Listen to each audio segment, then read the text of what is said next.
Welcome to the How to Find and Keep a Gay Man podcast.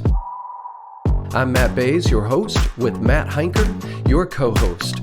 And we're here to provide bitchy wisdom for the gay man looking for love. There are a lot of gay men out there looking for a meaningful love experience, and we are here to help. You can follow How to Find and Keep a Gay Man on Instagram and TikTok, where you'll find all sorts of bitchy wisdom about what it's going to take to find and keep a gay man. Welcome. We're glad you're here.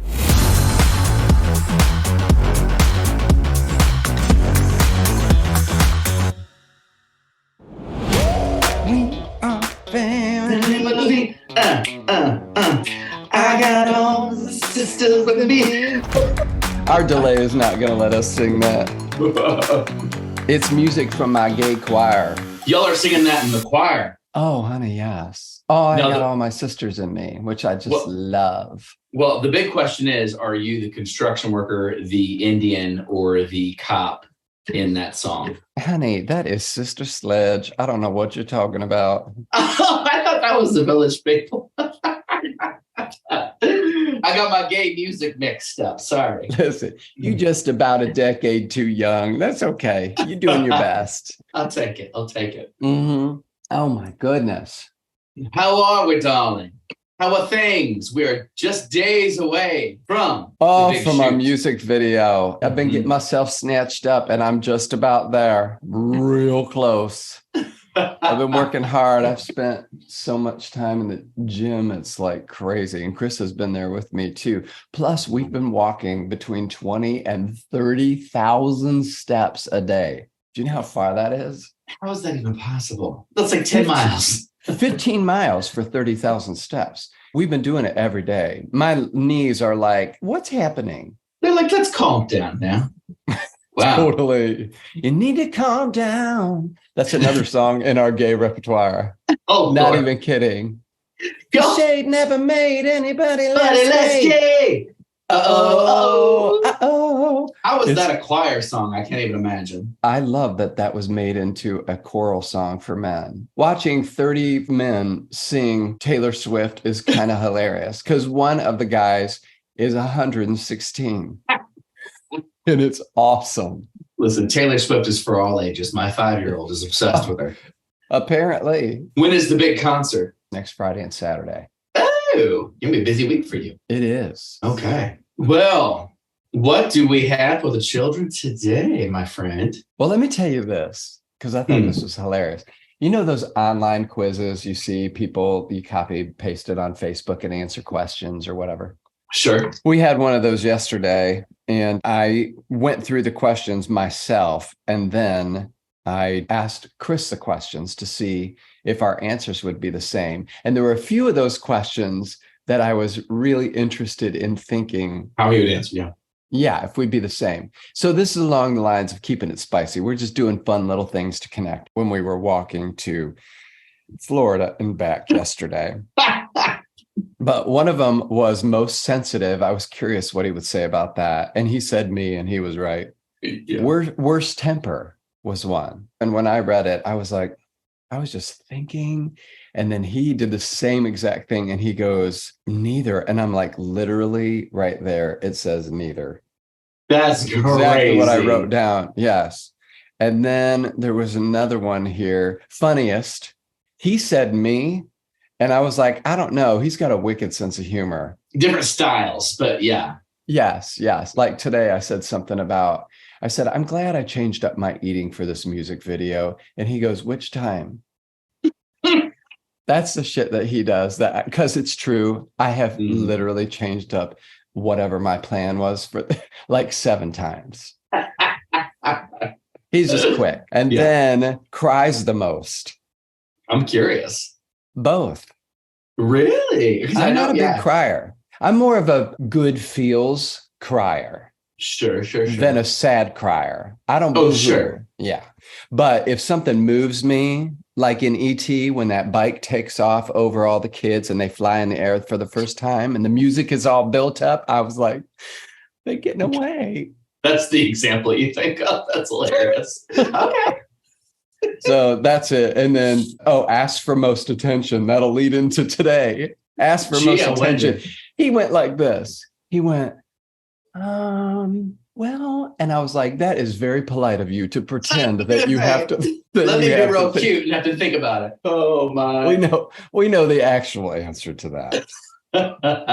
That's real cute. You should send that to me. I want to do it too. I'm curious. Yes. That leads us right into our topic of the day. Introduce it, my co-host. Yes. Bids for attention. So this has been really fun researching this. So this is one of the many kind of foundational theories or studies that Gottman did, John and Julie Gottman. So just real quick, setting this up, I thought this was interesting. We haven't talked about this, but the reason why he did all this work, so apparently there were unprecedented percentages of divorces starting to happen in the 70s. And it was really alarming to a lot of sociologists and psychologists. So he was brought in with a group of different researchers to really look at why. So his now legendary Love Lab set up at the University of Washington was where he brought in hundreds of newlywed couples and studied them closely. Divorced couples as well, right? Well, he started with groups of newlyweds in search of information about what makes relationships work long-term. That was basically the foundation of what they were trying to get at with their work. So one of the foundational things that they studied was something that he termed bids for attention. Okay. So a bid is defined, I think you've got some definitions as well. Erica Evans, PhD, and a licensed therapist that was a part of this institute says bids are defined as units of emotional communication. They are means for gaining attention, affection, and or acceptance. It's basically a request from your partner for attention, be it verbal, nonverbal, that you want your partner's attention and response. Bids show up in simple ways. So a smile or wink, or more complex ways like a request for advice or help in general. It's really any attempt from one partner to another for affirmation, affection, or to seek any kind of positive connection. You have some other definitions of that you came across. Yeah. Just to give a couple little examples of that, like your partner might say, hey, whatever happened with this situation at work with your manager? Or do you want to talk about our plans this weekend? Or simply, can you pass the water? Exactly. Something that's simple. And that comes from an article by Logan Ury, and she's a behavioral scientist turned dating coach and the author of the book, which I thought this sounded like maybe something that our listeners would want to know, a book called How to Not Die Alone. I love that title, a step-by-step guide to modern dating. And it just so happens to be, it came out in February of 2021, and it's still a #1 bestseller in human sexuality studies. And on Amazon, it's reviewed very, very well. Amazing. So what she's basically saying is giving somebody like a squeeze or patting them affectionately, tease you with a wink. All of these things are subtle. Some are not so subtle, but bids for attention and some sort of connection. For sure. Basically, feeling listened to, heard, and understood are vital parts of communication and relationship satisfaction. So if you feel like your partner doesn't care about what you had to say, you're going to naturally over time share less. And, most of the time there isn't one big incident or fight that makes, you feel like your partner isn't listening to. It's kind of an accumulation of tiny interactions that happen over the course of your relationship. So simply put, it's how often do you turn towards instead of away from your partner when they acknowledge something that they need from you. So as I was reading some of this, I thought, if you had to put a number on it, what percentage of the time when your partner speaks to you or asks you for something, do you just reflexively, automatically respond and are attentive to them versus not, Yeah. And the answer is not 100% of the time. None of us can do that. Exactly. Yeah. But we're going to get into some of that, aren't we? For sure. Absolutely. Okay. I did want to respond to the one thing that you said about the pattern. You talked about that it can be a pattern if they don't respond to your bids for attention over and over, that eventually you're just going to stop looking for those. Yep. And I was talking to a friend just this week who is now divorced, and he mentioned how over time he stopped trying to get their attention. Yeah. because the person he was married to wasn't available in increasing measure, not responding to bids. And so he just stopped. Yeah. He just stopped looking for them. And eventually over time, it was over. Yeah. There was just nothing to talk about. Or if you're not going to be able to engage that person, it's just like you think about it, saying something or sharing something. And then what you end up doing is sharing it with all your Judies or sharing it with family or something like that. Because it's like that connection is not there. Or another man. Uh-huh. You ain't get it at home, you're going to look for it somewhere else, as they say, Yeah. That perfectly tees up what the Gottmans found in their study on bids for attention. So they brought in hundreds of newlywed couples. And after a period of several years, they separated them into two groups. So the masters and the disasters. The masters were those that were still happily married after 6+ years. Okay. Disasters were either broken up or chronically unhappy in their marriage. And they found that across the board, those that were in the masters category were couples that turned towards each other 85% of the time. While the couples that were disasters, it was in the low 30s on average. So it's important, to your point earlier, to point out there that no one can do it 100% of the time. Right. None of us are perfect. We're not asking to be angels or perfect mates. Yeah. But if the overwhelming majority of the time you are in tune to your partner's needs when they ask for your attention or help, that across the board in the high 90 percentile predicted long-term relationship success per the study. That's so simple, but it's kind of fascinating. Yeah. Options on how I respond to a bid. That Logan Uri, she gives 3 ways. And one is turning towards them. So acknowledging the bid, as you mentioned.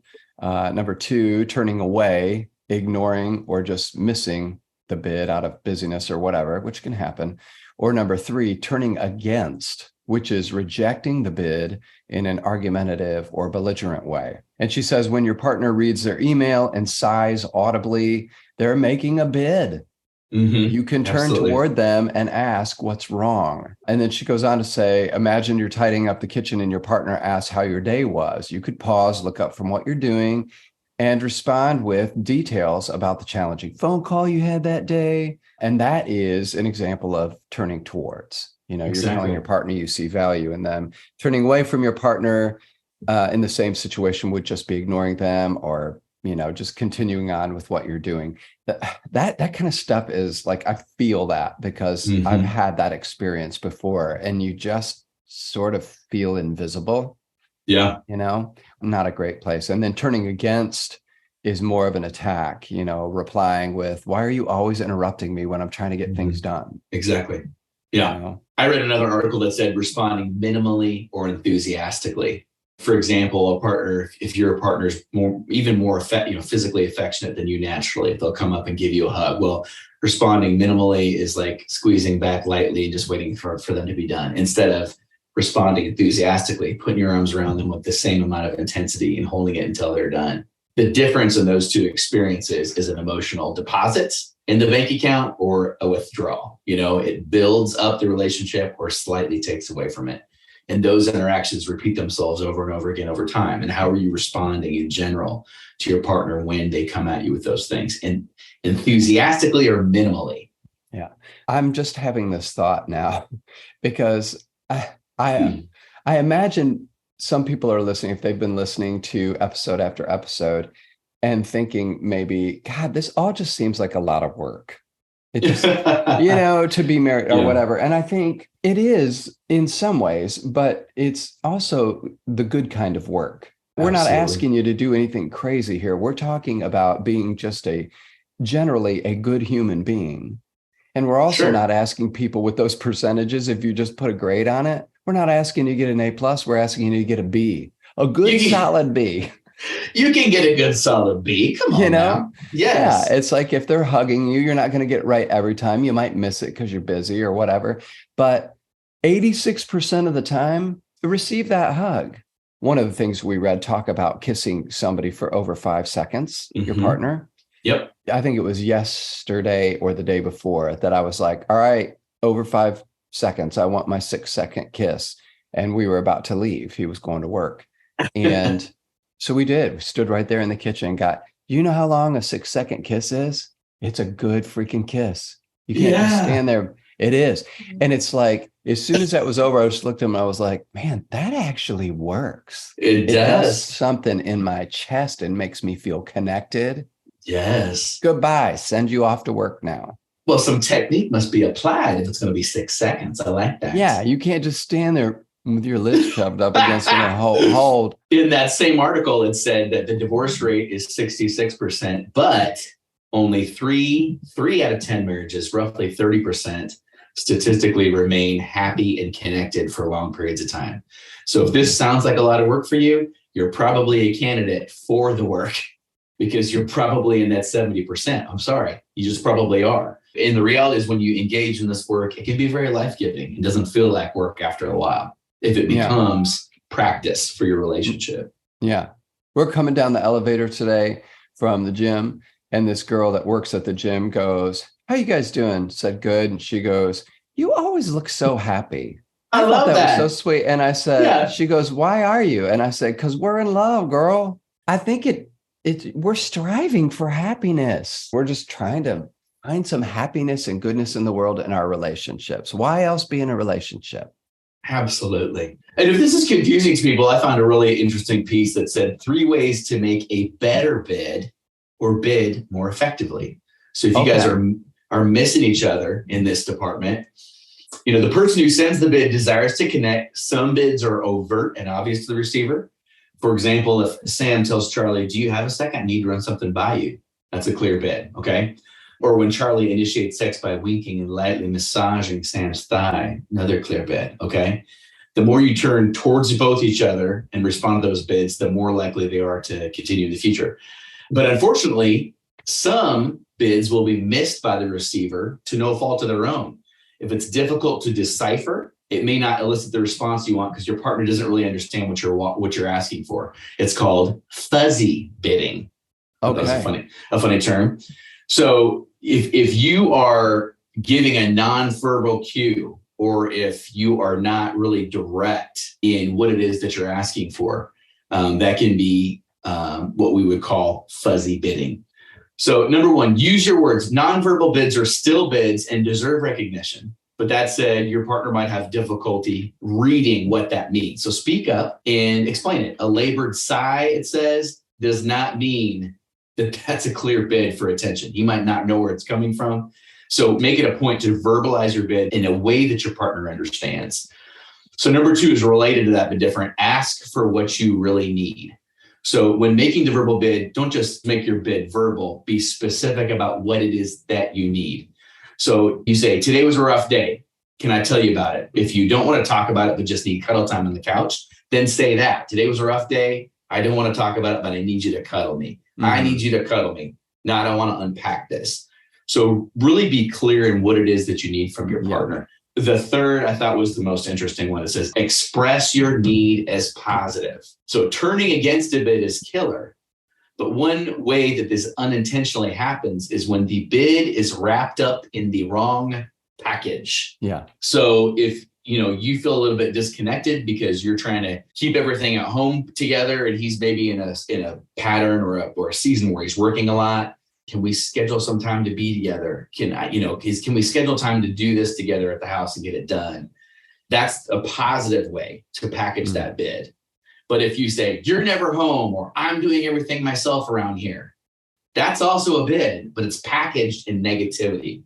Yeah. So it's really important to understand how you're coming across as you bid. Is it positive or negative? The negative response is automatically going to prevent your partner from responding and get them on the defensive, which gets you off track to meeting each other's needs. So be aware of those patterns. Yeah.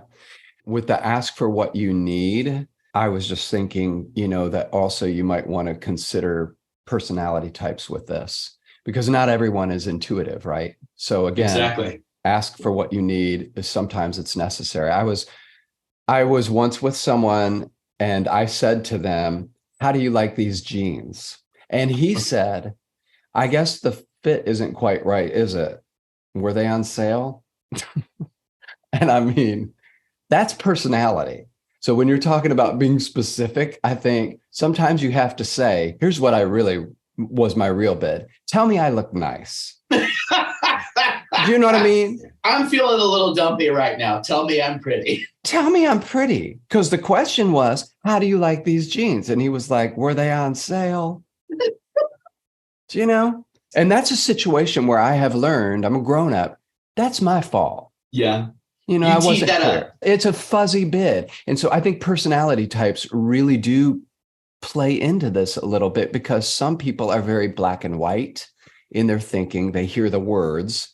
They're not really sensing what it is that you're after. And that's why some people can sigh 12 times in the personal, be like, are you out of breath? What's happening over there? Yeah. Oh, that fuzzy bidding. In that same article, Matt, we're going to talk about how often should I make bids?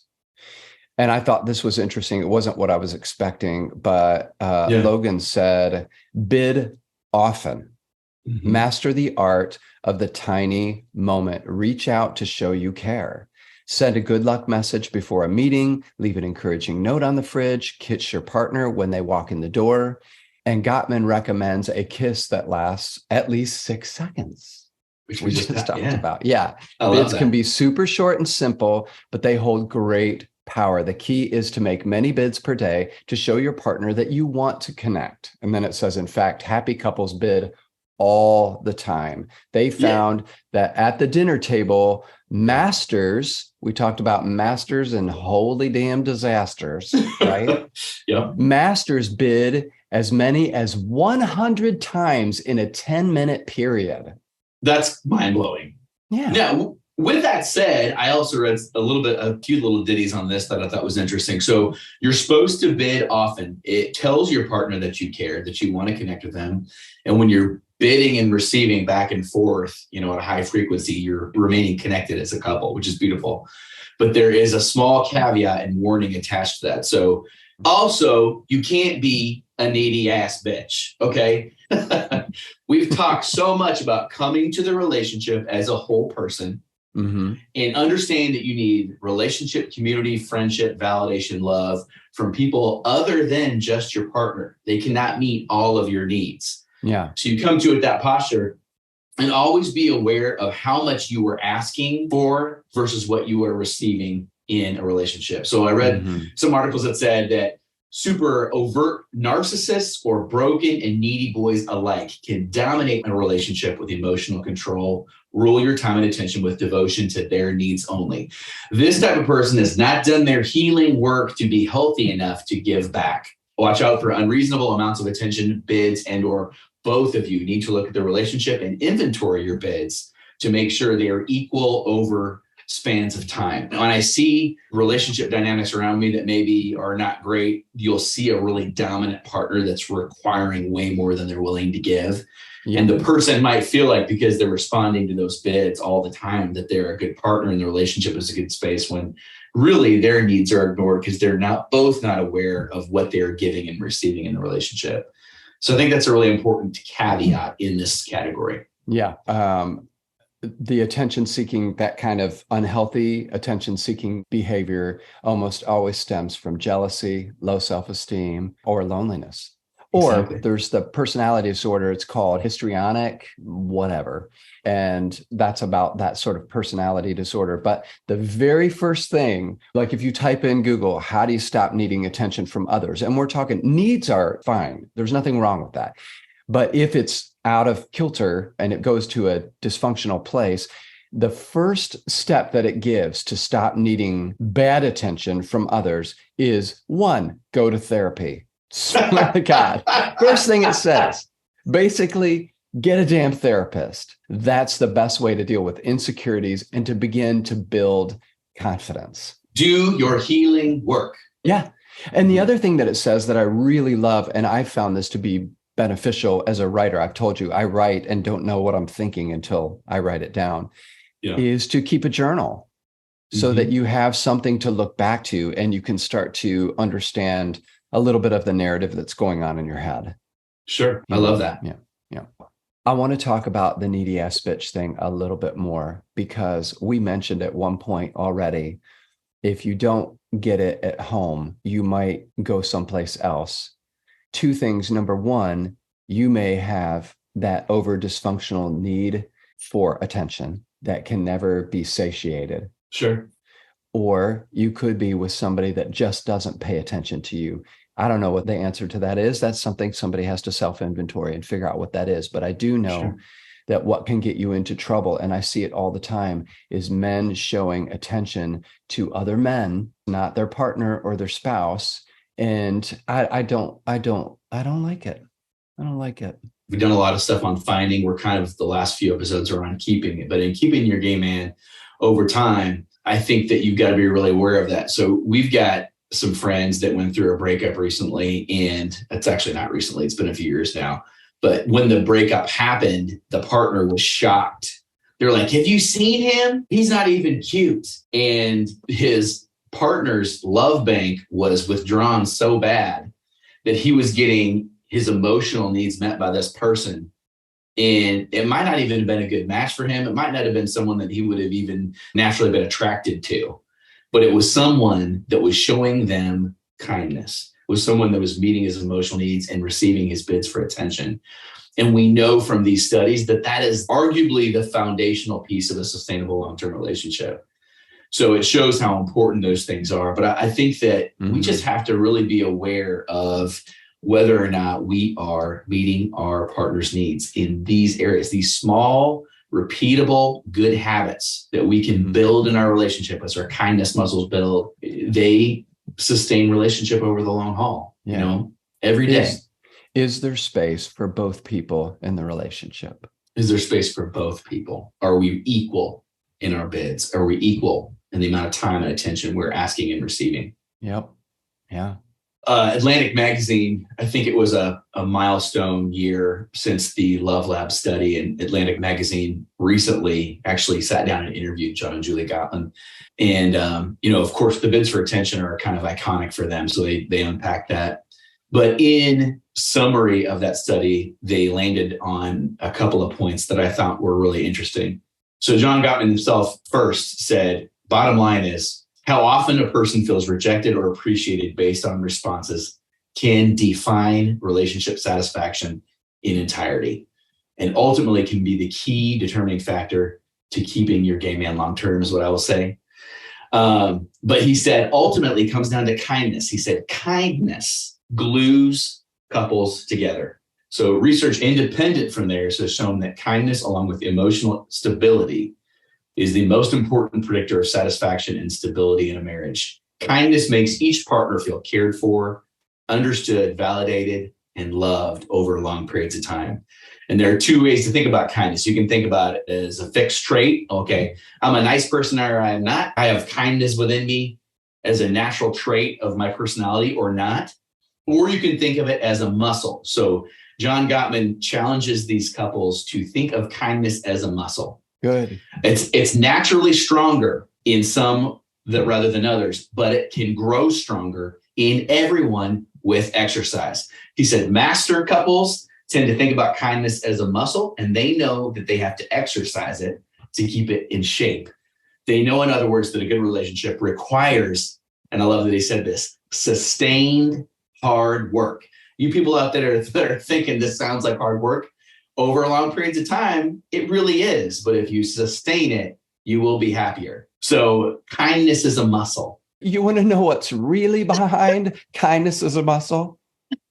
No excuses. You got no excuses.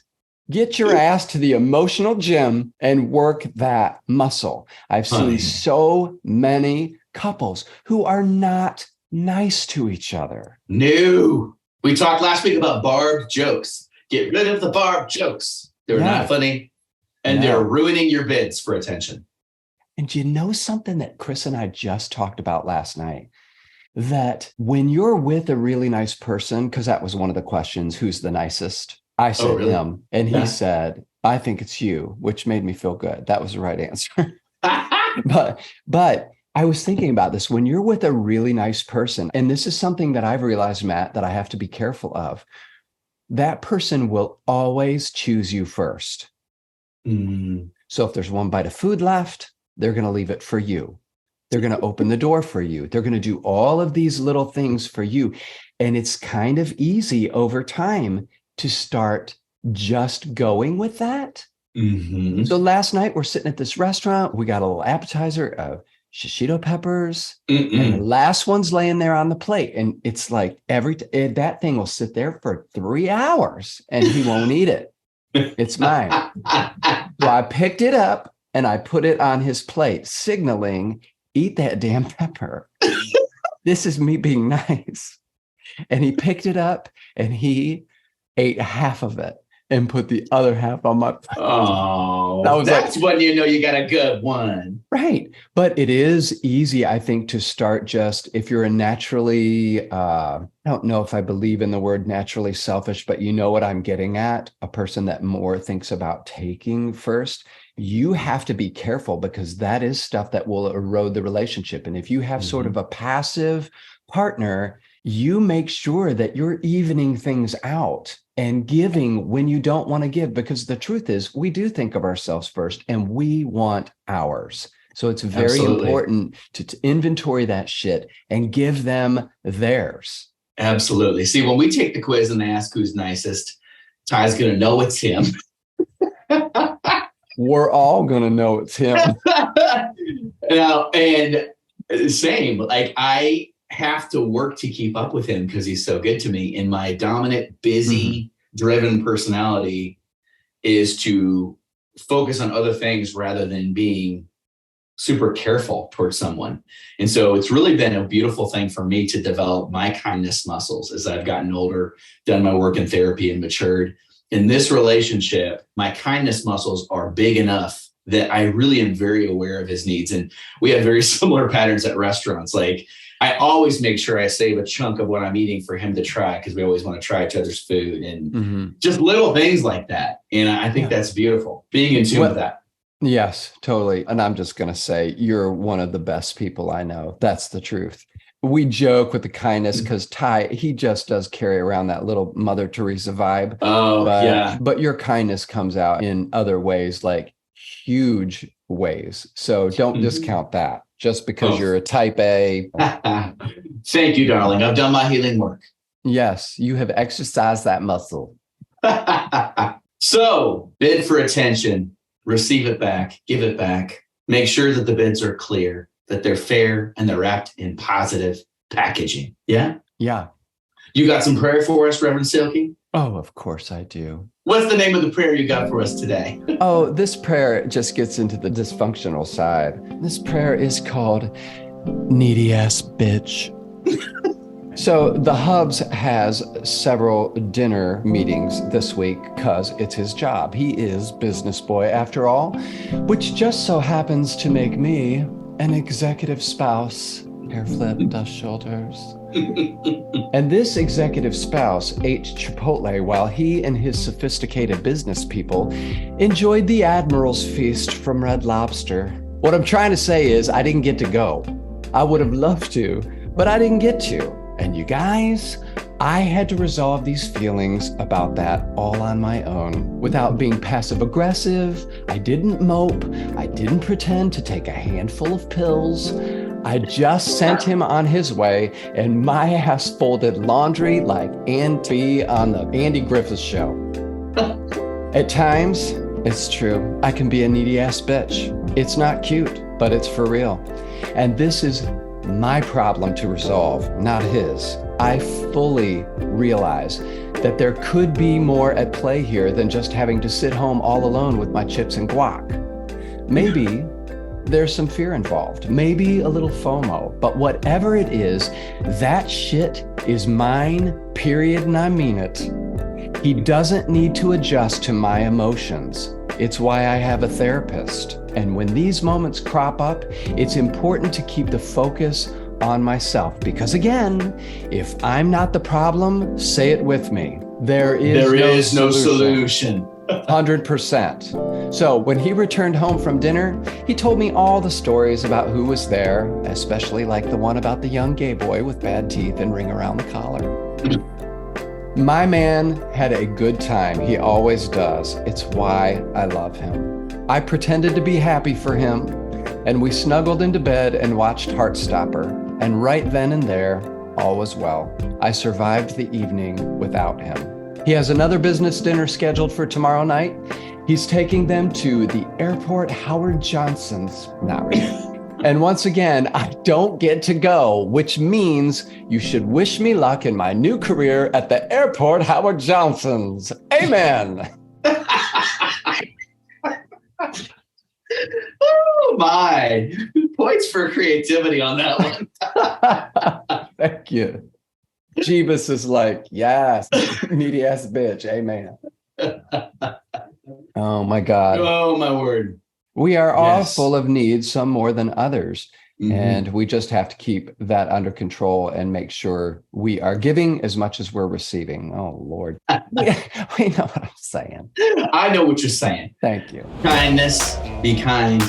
Mm-hmm. Respond to the bids enthusiastically. Pay attention. Stay connected to your boy. Yeah.